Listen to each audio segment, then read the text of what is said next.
dan ini yang memang perlu dilakukan, satu kesadaran yang tinggi ya, bahwa sebenarnya ada nilai-nilai aksiomatik yang lain itu belum dipandang oleh masyarakat, bahkan diperdebatkan. Kita kan nggak perlu debat masalah puasa ini kan. Ibaratnya yang kita debatkan buka puasa kita mana kita percepat bisa nggak di siang hari kan, nggak ada begitu kan. Nah, kenapa sih dalam hal-hal yang lain itu umat ini belum terbangun? Nah, itu yang juga penting untuk diangkat, disadarkan, dipahamin, sehingga kalau kita punya helikopter view yang seperti tadi itu, katanya melihat ada urusan ibadah ritual, ada yang namanya ranah kehidupan sosial politik, karena yang ini kadang-kadang kita ibadahnya ini, tapi keuntungan ekonominya masuknya ke yang lain. Ya, nggak balik dia.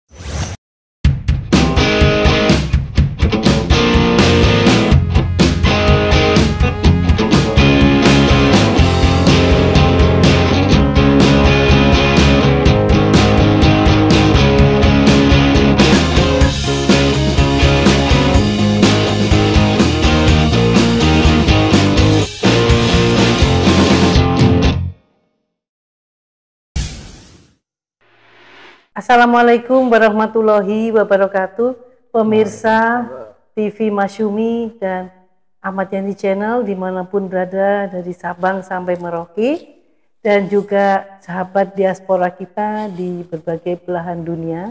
Nah, ini kita ketemu lagi dengan diskusi yang menarik bersama saya Utari Sulistiawati. Seperti pemirsa mengetahui bahwa setiap memasuki bulan Ramadan, seluruh umat Islam di seluruh dunia tentu ingin menjalankan ibadah puasa atau saum dengan sebaik mungkin. Jadi itu merupakan juga ibadah, tapi juga merupakan penguatan spiritual kita dan waktu yang terbaik untuk semakin mendekatkan dengan Allah Subhanahu wa Ta'ala. Dan di dalam bulan Ramadan, umat Islam juga punya kesempatan bagus untuk bertarawih berjamaah di masjid dan juga iktikaf. Tetapi ada satu hal, apakah ibadah kita masing-masing itu sudah baik ataukah sudah diterima Allah Subhanahu wa Ta'ala? Tentu hanya Allah yang Maha mengetahui. Tetapi ada ukuran di sini untuk mengetahui ibadah kita ini di bulan Ramadan ini akan meningkatkan keimanan kita setelah selesai Ramadan dan kemudian masuki bulan Syawal dan kemudian sampai ketemu dengan Ramadan yang akan datang. Nah, bersama ini kami khusus mengundang Bapak Ustadz Admin Ahmas. Beliau juga Wakil Ketua Umum Partai Masyumi, dan ini juga beliau sering tampil di TV Masyumi kita sebagai membawakan tafsir Al-Quran. Assalamualaikum Pak Ustadz. Waalaikumsalam warahmatullahi wabarakatuh. Ini menjelang puasa berakhir, ini Pak Ustadz katanya seger aja nih. Alhamdulillah. Padahal saya tahu kegiatan Bapak sangat banyak ya. Nah, ini Pak, kita juga ingin Pak Ustadz untuk memberikan pencerahan kepada pemirsa bagaimana supaya ibadah kita di bulan puasa ini semakin baik mungkin dalam 10 hari pertama, 10 hari kedua. Nah, ini 10 hari ketiga ini kesempatan kita hanya tinggal beberapa hari. Masih ada waktu ya Pak untuk lebih meningkatkan ibadah, dan ada yang bilang supaya tentunya juga kita berharap mencapai taraf sebagai mutakin. Nah, ini tentu saya juga seluruh pemirsa ingin mengetahui sebenarnya apa penjelasan dari mutakin dan apa yang membedakan orang yang mencapai derajat mutakin itu. Ya, terima kasih Bu Utari. sebenarnya sangat menarik kita merenungi puasa ini ya. Karena kok bisa ya seluruh umat Islam loh di seluruh dunia mereka itu serentak puasanya, serentak sahurnya, serentak berbukanya. 1400 tahun telah berlalu dan akan terus seperti itu. Kita yakin seperti sampai hari kiamat umat Islam akan melakukan itu. Kita bicara persatuan itu susah. Di partai atau bahkan di klub sepak bola, di ormas, susah. Tapi ini umat Islam enggak lihat siapapun, dimanapun, bagaimana, kapanpun, semuanya tadi serentak. Itu kan berarti ada satu nilai yang bisa menyatukan seluruh umat Islam. Ini sudah proven, 1400 tahun udah begitu terus. Dan kita pun yakin sampai akan terus menerus seperti itu. Berarti kan Islam ini sebenarnya punya satu kekuatan luar biasa.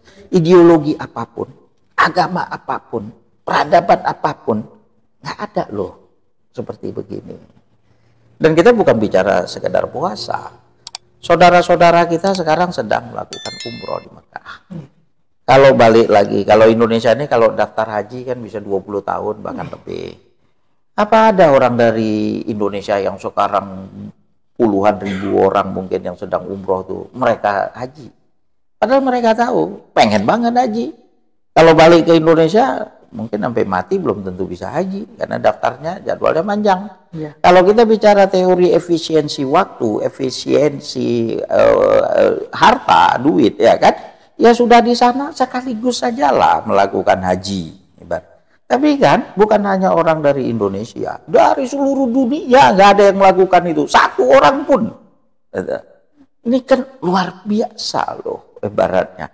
Berarti inilah memang agama yang benar Allah turunkan ini. Inilah satu anugerah, satu kekuatan, satu yang luar biasa sekali yang kita miliki loh ini. Ibaratnya bisa loh kita bersatu seperti ini. Nah, kaitannya dengan pertanyaan Bu Utari tadi, Mutakin tadi, nah ini yang juga perlu dipahamin. Artinya nilai Islam tadi itu kan kalau orang puasa nggak ada berdebat kita kan. Kalau tadi orang umroh haji tadi nggak ada yang satupun orang haji, itu kan aksiomatik kan. Tidak ada satupun kita yakin itu yang melakukannya. Aksiomatik. Persoalannya untuk menuju yang mutakin tadi perlu dipahami bahwasanya nilai-nilai aksiomatik tadi itu tidak hanya sebatas kepada masalah puasa, masalah umroh haji, masalah sholat 5 waktu. Kan nggak ada sholat subuhnya 3 rakaat orang. Kan nggak ada yang melakukan sholat subuh itu di waktu siang hari. Di seluruh dunia dari dulu. Nah, kita bisa punya nilai-nilai aksiomatik tadi itu. Pertanyaannya, ketika kita bicara mutakin tadi, apakah nilai aksiomatik itu juga ada di situ? Nah, ini yang belum terurai. Kalau umat Islam mampu membangun nilai-nilai aksiomatik tadi itu bukan hanya kepada ritual saja, tapi juga di dalam ranah-ranah yang lain. Nah, itulah akan muncul mutakin tadi. Kalau puasa, mereka puasa orang-orang dulu tadi. Tapi kan bukan cuma puasa yang dilakukan oleh orang-orang terdahulu, para sahabat Nabi itu. Mereka kan melakukan banyak hal lagi itu. Jadi mereka bisa mendapatkan itu. Nah, jadi ini sangat penting sebagai satu bagian. Tapi bukan hanya ini kita berhenti di situ. Jadi seakan-akan waktu Ramadan enggak, namanya kita orang-orang yang soleh yang berjuang untuk isul Islam wal muslimin, dia setiap saat ibaratnya bahkan di dalam kesendiriannya, bahkan ketika dia ada godaan dan lain sebagainya kan begitu. Nah, ini yang belum terbangun sehingga pemahaman saja belum ada gitu. Orang memahami aja belum tentu loh ininya seperti apa. Kalau sudah memahami belum tentu loh ia mempraktekkan. Kalau kemudian ia mempraktekkan belum tentu loh ia mampu. Karena kita bagaimanapun ini juga yang sering dilupakan. Kita berbicara juga sesuatu yang lebih besar, karena sesuatu yang lebih besar ini itu akan mempengaruhi apakah itu menjadi sistem, apakah itu lingkungan, apakah itu aturan, dan lain sebagainya. Jadi kalau hal-hal ini juga tidak kemudian dibenahi, maka ini menjadi sesuatu yang semakin sulit untuk diraih.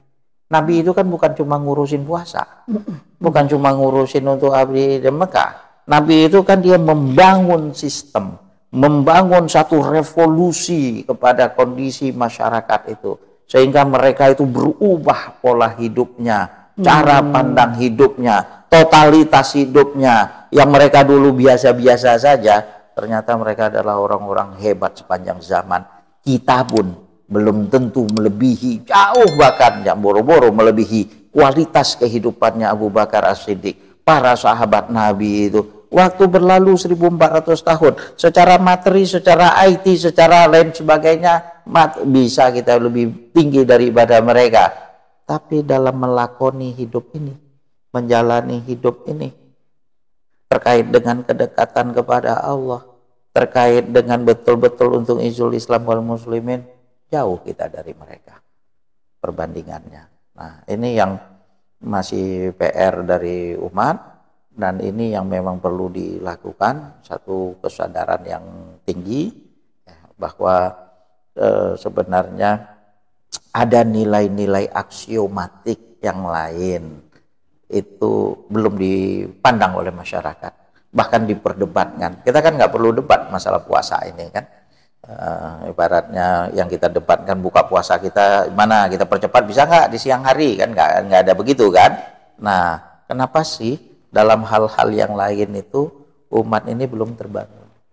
Nah, itu yang juga penting untuk diangkat, disadarkan, dipahamin, sehingga kalau kita punya helikopter view yang seperti tadi itu, artinya melihat ada urusan ibadah ritual, ada yang namanya ranah kehidupan sosial politik, karena yang ini kadang-kadang kita ibadahnya ini, tapi keuntungan ekonominya masuknya ke yang lain. Ya, nggak balik dia kepada keuntungannya juga. Umat Islam berpuasa, para spiritualnya tinggi, ekonominya makin meningkat. Ini kan helikopter view tadi, di checklist. Apakah ekonomi umat semakin meningkat? Apakah kesadaran politik umat semakin meningkat? Apakah kehidupan sosial semakin meningkat? Atau sebatas kita ya sekedar puasa lakonin, buka puasa, habis itu begitu saja ininya. Nah, ini kan yang perlu. Dulu ada puasa, perang dilakukan dalam bulan puasa. Ada ininya. Jadi tidak hanya sebatas kepada paling minim ya, menahan haus dan lapar ya, tapi hal-hal lain juga perlu. Gitu. Jadi kalau boleh simpulkan itu adalah seluruh kegiatan amal dan ibadahnya, ya. Nah, termasuk di situ adalah melaksanakan puasa di bulan Ramadan. Iya. Jadi untuk mengetahui ukurannya itu memang belum ada, atau bisa dilihat, bisa dirasakan atau enggak Pak? Tentu ada dong, karena kita tidak bicara narasi, kita bicara sesuatu yang sudah pun terjadi, ada contohnya. Kita mau bicara tadi generasi muttaqin, ada banyak contoh. Khulafaur Rasyidin, ya kan, para sahabat Nabi, banyak orang-orang yang itu. Nah, mereka itu kan terbentuk pola pikirnya. Mereka kan berubah dari yang sebelumnya. Ada yang pola hidupnya zaman jahiliyah lah kita katakan, berubah total gitu loh. Nah, perubahan diri, sikap ini itu kan dibentuk oleh banyak faktor. Tadi itu ukuran kita melihat ketakwaan seseorang bukan cuma dengan lihat dia sudah berpuasa. Banyak orang berpuasa tapi habis itu kan begitu-begitu saja. Bukan cuma dengan melihat dia adalah sholat, enggak, bukan itu aja ukurannya gitu loh. Oh, kalau dia udah sholat berjamaah berarti dia jadi soleh, bukan. Dia udah berpuasa jadi soleh, bukan. Itu iya, bukan tidak juga. Tetapi bukan hanya itu. uji dia dengan berbagai hal yang dia sukai, gitu. Yang dia sukai diuji. Kenapa? Apakah kita ketika mengatakan mencintai Allah dan Rasul di atas segalanya, itu bisa kita wujudkan dalam kehidupan kita? Kan kalau mereka dulu diuji, Bu. Mereka ketika memang mengatakan Allah dan Rasul di atas segalanya, mereka diwujudkan itu. Ada orang yang udah masuk Islam, suaminya, istrinya belum, anaknya belum, dia tinggalin istri dengan anaknya. Itu waktu hijrah. Ada yang dia punya harta banyak, ketika hijrah kan dia kebawa juga, begini-begini, sembunyi, diam-diam lain sebagainya. Dia tinggalin harta miliknya. Dia nggak tahu dia akan tinggal di mana, bagaimana nasibnya nanti. Pokoknya komandonya sudah ada perintah dari Rasul untuk hijrah, udah. Itu nggak ada yang tadi itu ada kekhawatiran, ini nggak ada urusan itu. Kalau kita kan analisa dulu, berpikir dulu begini, enggak, ketika itu ada mereka lakukan itu, dan itu yang membawa satu kekuatan. Itu jiwa korsanya terbentuk, jiwa korsa kecintaan kepada Allah dan Rasul. Iya. Jadi kalau pada saat umat diuji atau kita diuji, di situ kita yang tadi Bapak katakan. Iya, itu. Jadi apakah kita memang mengutamakan Allah dan Rasul, ya? Nah, ujian-ujian itu memang tidak terkira atau tidak tahu kapan akan datang. Iya. Nah, tapi bagaimana saat kita diuji, apa yang harus kita lakukan, Pak, supaya kita tetap menomorsatukan Allah dan Rasul? Iya, jadi kita perlu tahu ya bahwasanya apa, dan itu disebutkan di dalam Al-Quran. Innama amwalukum, sesungguhnya harta kalian itu, ya kan, itu harta yang kita miliki, toh kita juga akan tinggalin kok. Ininya pasti suatu saat kita akan tinggalin, bahkan diperebutkan, bahkan jadi musibah kadang-kadang itu. Nah, yang kita tinggalin, yang kita capek-capek jadi malah musibah itu. Jadi sesama keluarga ya begaduh mereka itu. Makin banyak ditinggalin, makin banyak hitung-hitungannya itu. Bukan berarti tak usah kita tinggalin, tapi lihatlah di situ, betul kan? Berarti harta itu justru menjadi ujian. Saudara anak, wa innama amwalukum wa auladukum, anak-anak kalian. Betapa banyak orang yang kita lihat kan, gara-gara ada kan anaknya flexing, bapaknya kemudian dicari hartanya. Oh, bapaknya kerja di kantor pajak, anaknya kok bisa flexing kayak begitu, kena kan gitu. Kadang-kadang kan sering begitu itu. Jadi apakah dari istrinya, apa dari keluarganya. Nah, ini kan sebenarnya udah menunjukkan itu. Nah, kita ketika mendapatkan itu memang tidak mudah ya. Disitulah kita perlu untuk berserah diri kepadanya. Itulah Islam, ya kan? Kita memang menyerahkan semuanya kepada Dia. Dia sudah mengatur segala-galanya, Dia sudah mengetahui ini akan terjadi. Kita pegang Dia, kita pegang, kita berserah kepada Allah. Artinya biarlah mengalir itu apapun ya.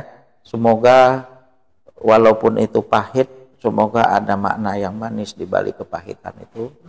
Dan hati-hati ketika ada yang manis justru, karena bisa jadi disitulah biasanya ada pepatah bahasa Arab, inna summa fid dasam. Itu artinya lemak itu enak, tapi justru racun itu ada di dalam lemak. Asum fid dasam, racun dalam lemak gitu loh. Nah, jadi yang enak-enak itu justru bisa melalaikan kita, kan begitu. Nah, kita cenderung kepada yang enak. Jadi seorang muslim yang soleh, dia akan melihat itu yang pahit itu bisa dia tersenyum, yang menyenangkan hatinya bisa dia khawatir. Itu. Dan dia tidak ada urusan dengan dunia ini, karena yang penting adalah Dia adalah segalanya. Ini mudah diucap, sulit dipraktekkan. Sulit dipraktekkan. Ya. Nah, sekarang kalau kita lihat fakta nyata ya Pak, memang umat Islam di seluruh dunia itu kita melihat, maka kita melihat bagaimana pedihnya cobaan yang dialami oleh saudara kita di Palestina. Nah itu Pak, anak-anak kecil itu bisa bicara seperti itu. Mereka tidak mau meninggalkan tanah airnya, dan mereka benar-benar berserah diri kepada Allah. Tentunya kita, apakah itu bisa diambil sebagai satu Iya, jadi tuntunan? berdosa kita ya. Itu Iya. saudara-saudara kita dibantai puluhan tahun tanpa ada pembelaan. Bayangkan kalau nyawa saudara ibu kita yang dibantai, dibunuh, itu apa yang kita lakukan? Inilah berarti tadi maka diperlukan tadi pemahaman yang lebih menyeluruh ya. Itu, dan insya Allah mereka itu syahid semua. Ya, mereka adalah ila rabbiha nadhirah, mereka menjumpai Tuhan ya. Kemudian ya bagi kita sangat bersedih, tapi bisa jadi mereka itu tersenyum. Ya, mereka tersenyum. Para syuhada itu, para mujahidin itu bukan mereka tidak tahu nyawa itu setiap saat, tapi mereka bahkan menjemput, mendatangi kematian itu. Karena mereka tahu itu, bahkan itu adalah mereka tunggu, mereka harapkan gitu. Jadi bukan berarti ketika mereka minta tolong adalah mereka kemudian betul-betul berharap ya, enggak, mereka adalah menang di situ, walaupun kematian itu, tapi itu adalah kemenangan bagi mereka. Nah, cuma kan kita di sini kok membiarkan itu ya, atau kurang dalam membela mereka, dan membela itu kan tidak cukup dengan sekadar demo-demo yang ada. Itu bagus ya, bukan tidak, tapi tidak cukup itu umat Islam harus satu refleksi kita, satu kekurangan kita, kekuatan politik. Itu kekurangan umat Islam seluruh dunia, kita tidak punya kekuatan politik itu. Jadi biarpun negara itu adalah kaya lain sebagainya, nggak punya kekuatan politik. Harusnya jika punya kekuatan politik, mereka yang takut. Ini diselesaikan kalau ada kekuatan politik yang intervensi. Itu pula yang tidak ada di dunia muslim saat ini gitu. Jadi sebenarnya penderitaan dan cobaan mereka itu sebenarnya menjadi satu spirit bagi kita ya Pak ya. Harusnya. Secara pribadi kalau kita mendapatkan ujian, ada yang lebih berat daripada kita, dan mereka menjemput dengan senyum. Ada dosa yang masih kita tanggung ketika kita tidak bisa membantu keluarga, membantu mereka. Itu dosa umat Islam seluruh dunia, termasuk kita yang ada di Indonesia. Bayangkan kalau saudara kita dibunuh, masa kita diam? Nggak bisa dong. Kita aja bicara, jangankan dibunuh, ada hak-hak mereka aja yang ini kita protes. Kita ada demo-demo di sini, itu saudara kita. Saudara itu bukan urusannya saudara, saudara pun belum tentu saudara kok. Itu saudara kita yang harus dibela. Dan jika kita tidak bisa menyelamatkan, membela mereka, dosa itu jatuh kepada kita semua. Dan kalau udah kita menyadari itu masih juga kita belum bergerak, itulah umat Islam kelirunya.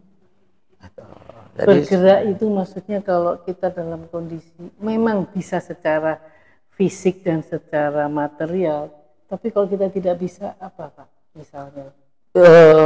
Kita ini sebenarnya doa ya harus ya kita ini kan. Ini kan makanya ada PR besar di kita. Tadi kan kekurangan satu, kekurangan kekuatan politik. Nah sekarang berarti umat Islam seluruh dunia harus membangun itu. Kita di Indonesia juga harus membangun kesadaran berpolitik. Jika belum ada satu kesadaran berpolitik, itulah yang menyebabkan kita lemah. Bukan hanya di sana, di sini juga. Di sini kan juga banyak ketidakadilan dan lain sebagainya. Nah ini yang perlu ya. Jadi jangan puasa ini tidak meningkatkan kesadaran berpolitik kita, atau ibadah kita, enggak, karena Allah menurunkan Nabi bukan untuk mengajarkan puasa saja, enggak, Allah menurunkan Nabi itu kan wa ma arsalnaka illa rahmatan lil alamin, kami mengutus engkau ya Muhammad sebagai rahmat bagi semesta alam. Itu kan risalah, visi, misi kenabian itu untuk menjadi rahmat semesta alam. Bagaimana menjadi rahmat semesta alam kalau tidak punya kekuatan? Dan kekuatan yang utama di situ adalah kekuatan politik. Kenapa? Kalau kita bicara semesta, kita bicara plural, ya heterogen begitu, berarti harus ada satu kekuatan dong yang seperti di Madinah. Nah, di situ ada Yahudi, ada Nasrani, ya. Ada Quraisy, Nabi punya satu kekuatan, bisa terbentuk di situ. Tapi kalau kita tidak punya kekuatan, tidak mungkin rahmatan lil alamin itu terwujudkan. Dan kekuatan itu adalah di antara yang utama selain kekuatan yang lain-lain, itu adalah kekuatan politik. Jadi sebenarnya penderitaan mereka itu harusnya menjadikan refleksi bagi kita, Pak ya. Iya. Supaya pertama kita itu lebih tabah mengalami ujian di masing-masing kita, dan kedua adalah kesadaran berpolitik untuk bisa membantu Iya. mereka. Iya. Kita dikejar dosa karena tidak mampu menyelesaikan Palestina. Itu yang harus ada begitu kan, ibaratnya. Oh iya, berarti salah kita. Kenapa Israel menyerang begitu saja, membabi Timur nggak seperti Palestina bisa mudah merdeka. Ini udah jelas genocide di situ, udah jelas ya kan, manusia di situ, anak kecil dibantai. Nggak ada ini umat Islam ini gimana ini. Nah itu yang miris banget ya. Ini kalau udah kayak begini juga umat Islam masih belum menyadarin ya betapa pentingnya politik itu. Ya itulah masalah di kita sekarang ini. Ada statement lagi Pak sebagai penutup? Cukuplah, cukup ya. Oke. Pemirsa, jadi lebih jelas dari Pak Ustadz Adin Armas adalah satu, bahwa untuk mencapai mutakin itu tidak hanya dengan puasa, tetapi seluruh kegiatan amal dan ibadah kita. Dan juga di saat kita mendapatkan ujian yang berat, kita akan melihat lebih dalam bagaimana penderitaan saudara kita di Palestina. Dan itulah menjadi spirit kita bahwa kekuatan politik itu harus dibangkitkan di antara umat Islam seluruh dunia. Iya betul Pak? Iya. Tidak salah ya. Ya. Ya, terima kasih sekali lagi Pak Ustadz telah hadir di studio, dan juga kepada pemirsa TV Masyumi. Terima kasih atas perhatian, dan nanti kita lanjutkan dengan diskusi yang lebih menarik. Wabillahi taufik wal hidayah. Wassalamualaikum warahmatullahi wabarakatuh.